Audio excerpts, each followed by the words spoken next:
Ընդդիմադիր հայացքների տեր լինելով անձնավորություն, ինչպես ստացվեց, որ այսօր եկաք այս պատարագին մասնակցելու։ Այո, դուք շատ ճիշտ նշեցիք, ես ընդդիմադիր հայացքներով մարդ եմ, բայց մենք բոլորս Աստծո զավակներ ենք եւ եկեղեցին ընդունում է բոլոր մարդկանց անկախ ընդդիմադիր հայացքներից, իշխանական հայացքներից, բոլորս քրիստոնյա ենք եւ համերաշխության աղոթք եմ այսօր բարձրացրել եկեղեցու, որ համերաշխություն լինի, բարի լինի, սերը լինի։ Մարզերում նմանատիպ այսպիսի պատարագներ իրականացնելը ինչ խորհուրդ ունի իր մեջ։ Տեսեք, այստեղ հավաքված են նույն մեր հայ ժողովուրդը, մենք բոլորս հայ ենք, անկախ մեր հայացքներից, եւ ես ուզում եմ, որ մեր երկրում լինի համերաշխություն, բարին հաղթի, բարիություն տարածվի։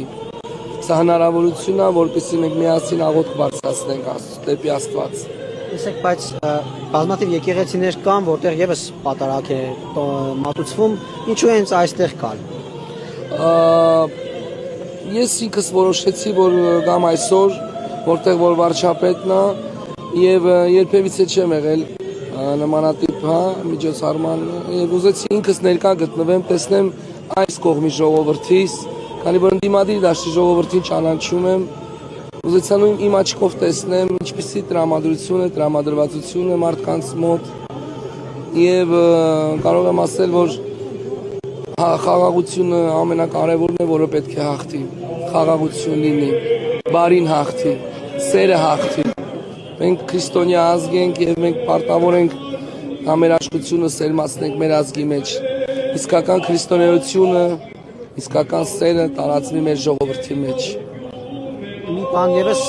որովհետեւ նախորդ պատարագին օրինակ Հովանավանքում Մայրաթորը դա պղծություն էր համարել ըստ էության, որ իրենց ասելով կարգալույց եղած հոգեվորականներ մատուցել պատարագը, չնայած Տեր Թադեն կարգալույց չի, բայց աջակցում էր Տեր Արամին, դուք ինչ կարծիք ունեք այս մասին։ Տեսեք, ինձ համար վարչապետը վեհափառ է, ես չեմ ուզում մտնեմ այդ դաշտ, ես պարզապես ուզում եմ, որ համերաշխություն լինի, եկեղեցի, պետություն, որովհետև ամեն ինչ ազդում է մեր ժողովրդի վրա, մեր ժողովուրդը պետք է համերաշխության սեղանին գա, բարիության, ամեն ձև արվի, որ ամեն ինչ լավ լինի, առաջ Աստված, բոլոր հարցերը կլուծվեն, բոլոր խնդիրները կլուծվեն, ի վերջո մենք հայ ենք, այս ամենակարևորն է։